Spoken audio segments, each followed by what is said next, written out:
Dear students, पर्यावरण भूगोल के जो वीडियोस हम बना रहे हैं और इस चैप्टर का अपना अध्ययन कर रहे हैं, उस चैप्टर के अगली कड़ी के रूप में आज हम पर्यावरण के तत्वों के बारे में विस्तृत अध्ययन करेंगे।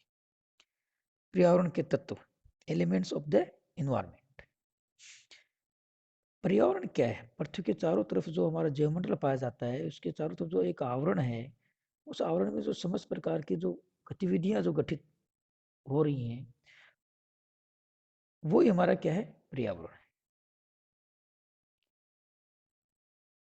तो ये पर्यावरण जो है वो अनेक प्रकार के जो तत्व हैं, एलिमेंट्स हैं, उनसे मिलकर बना है, जिनका प्रभाव जो विभिन्न प्रकार के जो तत्व हैं उनके ऊपर, जीवधारी है उनके ऊपर दिखाई देता है।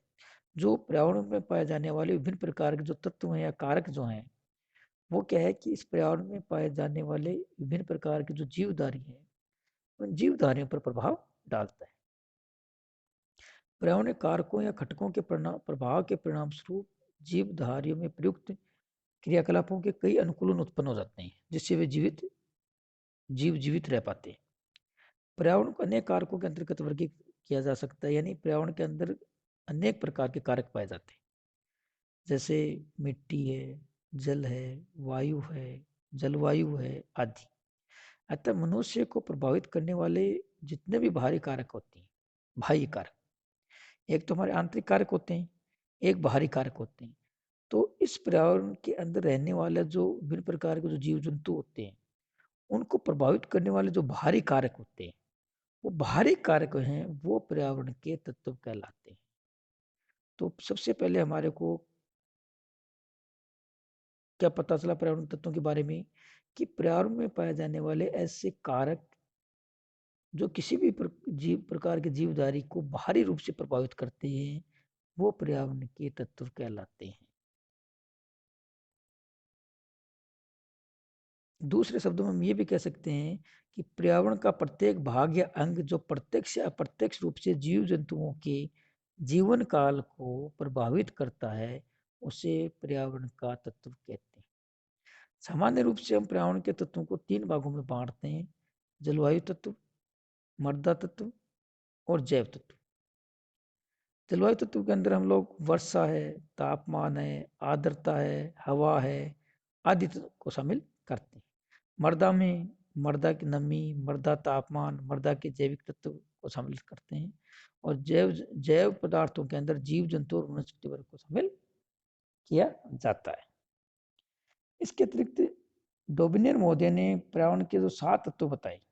किसने बताए? डोबिनियर महोदय ने पर्यावरण के 7 तत्व बताए: जल, मिट्टी, वायु, तापमान, प्रकाश, अग्नि तथा जैविक तत्व। इसी प्रकार से ओस्टिंग महोदय ने निम्न प्रकार के तत्व बताए: मृदा पदार्थ या तत्व मृदा एवं जल, तापक्रम एवं प्रकाश, वायु एवं गुरुत्व, वनस्पति एवं जीव जंतु और समय। कुछ भूगोलवेताओं ने केवल 2 ही प्रकार के तत्व बताए, जैविक और अजैविक। हालांकि इसके बाद में इनका और आगे वर्गीकरण हो जाता है, इससे इन तत्वों की संख्या क्या हो जाती है? बढ़ जाती है। अजैविक के अंदर तो हम पहले भी पढ़ चुके हैं कि जैसे प्रकाश की मात्रा है, आर्द्रता की मात्रा है, वर्षा है, मृदा है, इसको शामिल करते हैं। और जैविक तत्वों के अंदर विभिन्न प्रकार के जो जीव जंतु होते हैं और जो वनस्पति होती है, उसको शामिल किया जाता है। तो अधिकांश रूप से भूगोलवेताओं द्वारा निम्न प्रकार के तत्वों को सम्मिलित किया गया है। पहला अवस्थिति, लोकेशन। लोकेशन में भी क्या 3 प्रकार के लोकेशन आपके होती है। एक ज्यामितीय लोकेशन होती है, दूसरे सामुद्रिक एवं स्थलीय अवस्थिति, यानी समुद्र के निकटतम आपका स्थान है या स्थलीय भाग है आपका, कहाँ पर आपका आवास है। दूसरी होती है निकटवर्ती देशों के संदर्भ में अवस्थिति, यानी आसपास के देशों के संदर्भ में आपकी अवस्थिति किस प्रकार की है, इसके बारे में अध्ययन किया जाता है।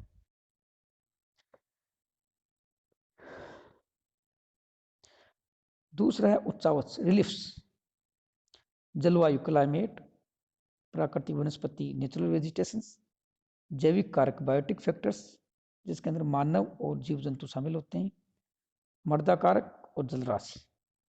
इस प्रकार से प्रमुख रूप से जो विभिन्न प्रकार के पर्यावरणीय तत्व हैं उनको 7 भागों में बांटा। अवस्थिति, इसके 3 पार्ट किए गए, उच्चावच, जलवायु, प्राकृतिक वनस्पति, जैविक कारक जिसमें मनुष्य और मनुष्य को छोड़कर अन्य प्रकार के जीव जंतु शामिल होते हैं, मृदा कारक और जल राशियां, विभिन्न प्रकार की वाटर बॉडीज। सबसे पहले इसमें जो कारक लेंगे वो हम लेंगे अवस्थिति, लोकेशन। अवस्थिति एक ऐसा महत्वपूर्ण कारक है जिसका पर्यावरण के अंग के रूप में भौगोलिक अध्ययन किया जाता है। अवस्थिति स्थिर होती है परंतु समय के साथ उसकी सापेक्षिक महत्व परिवर्तित होती रहती है। लोकेशन जो होती है किसी स्थान की वो हमेशा क्या रहती है, स्थिर रहती है। लेकिन हमेशा आप याद रखना है कि जो लोकेशन होती है उसका सापेक्षिक महत्व होता है। लोकेशन का जो सापेक्षिक महत्व है वो हमेशा क्या होता रहता है, घटता और बढ़ता रहता है।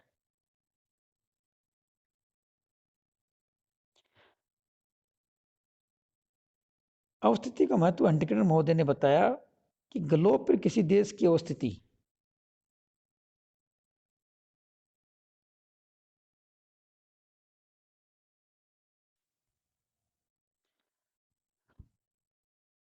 हंटिंगटन महोदय ने अवस्थिति के बारे में क्या बताया कि ग्लोब पर किसी देश की अवस्थिति उस देश के भूगोल को समझने के लिए एक कुंजी का काम करती है।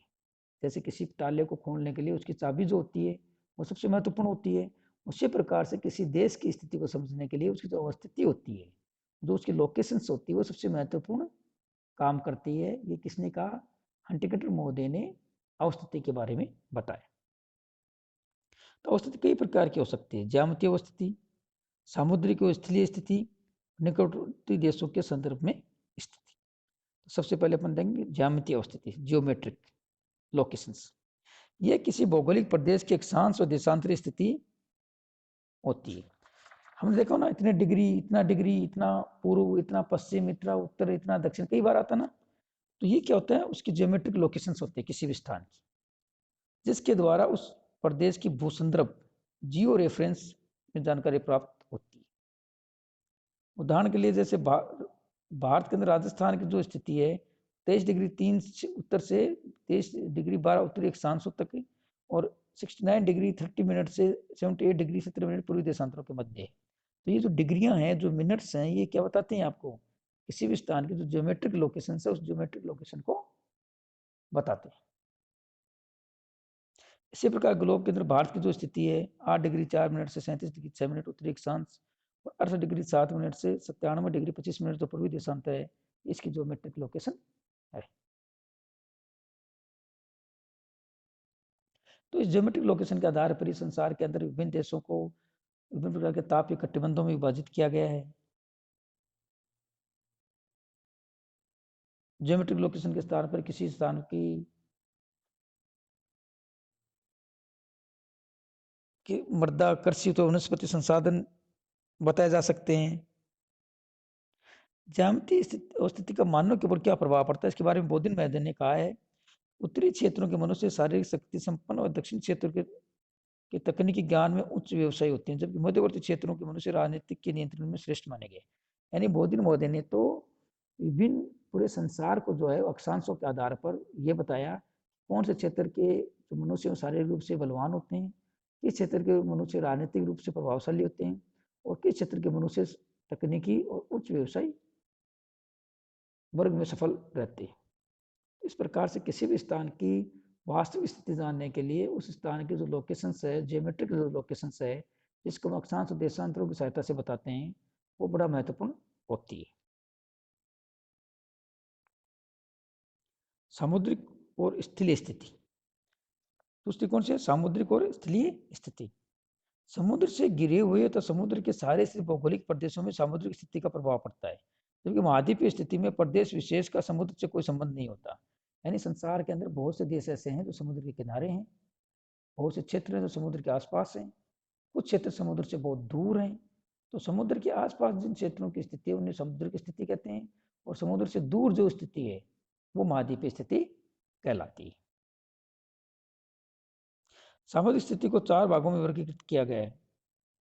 एक सागरीय स्थिति, यानी ऐसे देश जिनके एक किनारे पर सागर लगता है, जैसे Romania, Bulgaria, Iran, Pakistan, Bangladesh आदि। द्विसागरीय स्थिति, ऐसे देश जिनके 2 साइड में सागर लगता है, इटली है, भारत है, चिली है, स्पेन है, ग्रीस आदि। तीन सागरीय स्थिति ऐसे देश जिनके तीन तरफ सागर लगता है, कनाडा, फ्रांस और टर्की। बहुसागरीय ऐसे देश जिनको हम द्वीप देश भी कह सकते हैं, ऐसे देश जिनके चारों तरफ समुद्र लगता है, जैसे ग्रेट ब्रिटेन और जापान। महाद्वीपीय स्थिति में समुद्र में से किसी भी प्रकार का संबंध नहीं होता है, इसमें राज्य स्थलावर्त होते हैं जिनमें आंतरिक स्थिति कहते हैं। महाद्वीपीय स्थिति में समुद्री भागों का समकारी लाभ न मिलने से कई आर्थिक क्रियाएं अधूरी रहती हैं, स्थलीय सुविधाओं तक सीमित हो जाता है। इस श्रेणी में नेपाल है, भूटान है, पैराग्वे, स्विट्जरलैंड आदि देश शामिल है। सामुद्रिक स्थिति किसी भी देश की स्थिति वहां के पर्यावरण को सीमांकित करती है, यानी प्रभावित करती है। जिन देशों की स्थिति समुद्र के सहारे होती है उन्हें समुद्री संसाधनों पर आधारित व्यवसाय अधिक विकसित होते हैं। सामुद्रिक स्थिति निम्न प्रकार से होती है, यानी सामुद्रिक स्थिति किस प्रकार की, कितने प्रकार की हो सकती है वो आगे बताया गया है। द्वीप स्थिति कोई भी भूभाग यदि चारों ओर से पानी से घिरा हो तो ऐसे भूभाग को क्या कहते हैं, द्वीप स्थिति कहलाते हैं। जैसे जापान है, न्यूजीलैंड है, इनको बहुत बड़ी व्यापारिक स्वतंत्रता प्राप्त होती है। तटीय स्थिति यदि किसी देश की सीमा समुद्र को छूती है तो उसे तटवर्ती स्थिति कहते हैं। फ्रांस, भारत, नॉर्वे, स्वीडन भूमध्य सागरीय देश तटवर्ती स्थिति वाले देश हैं। तटवर्ती स्थिति वाले देशों को सामुद्रिक संसाधनों की प्राप्ति के साथ साथ व्यापारिक मार्गों का लाभ प्राप्त होता है। यदि कोई देश विकसित राष्ट्रों के मध्य समुद्र में स्थित है तो वह निश्चय ही व्यापारिक प्रगति की ओर बढ़ता है। ब्रिटेन है, अमेरिका है, यूरोपीय देशों के मध्य जापान था, एशिया, उत्तरी अमेरिका के मध्य द्वीप स्थिति निकानी व्यापार में उन्नति कर रहा है। प्रादीप स्थिति यदि कोई देश तीन ओर से समुद्र से घिरा हो तो उस स्थिति को प्रादीप स्थिति कहते हैं। भारत, सऊदी अरब, दक्षिण अफ्रीका, स्पेन, इटली आदि देशों की स्थिति प्रायद्वीपीय है। प्रायद्वीपीय स्थिति वाले राष्ट्रों के लिए स्थलीय मार्गों के साथ साथ जलीय मार्गों की सुविधा भी प्राप्त होती है। प्रायद्वीपीय स्थिति के कारण आर्थिक विकास में वृद्धि होती है। महाद्वीपीय स्थिति समुद्रिक प्रभाव से दूर स्थलीय भाग वाले देशों की स्थिति महाद्वीपीय होती है। यहाँ समुद्रिक दशाएं न होकर कठोर भौगोलिक वातावरण होता है, जिससे किसी भी प्रकार के देश के विकास हेतु प्रतिकूल कहा जा सकता है। नेपाल, भूटान, बोलिविया, चाड, नाइजर, जाम्बिया, अफगानिस्तान आदि महाद्वीपीय स्थिति वाले देश हैं। व्यापारिक मार्गों पर स्थिति जो देश अंतर्राष्ट्रीय व्यापारिक मार्गों पर स्थित होते हैं वो तीव्र आर्थिक विकास करते हैं। सिंगापुर के व्यापारिक मार्गों पर स्थित होने से विकास को गति मिली है। दक्षिण अफ्रीका के पूर्व में सिंगापुर के समान स्थिति था, किंतु स्वेज नहर बनने से इसका महत्व क्या हो गया, कम हो गया। समयवर्ती देशों के संदर्भ में स्थिति समयवर्ती देशों के संदर्भ में स्थिति को परिभाषित करते हुए ब्लैकबर्ग ने लिखा है कि राज्य के समीप स्थित देशों की संख्या प्रकार क्या है, इसका प्रभाव राज्य के विकास पर पड़ता है। तो इस प्रकार क्या है, किसी भी स्थान की जो अवस्थिति होती है, जो लोकेशन होती है, वो वहां पर रहने वाले मनुष्य और जीव जंतुओं पर बड़ा प्रभाव डालती है।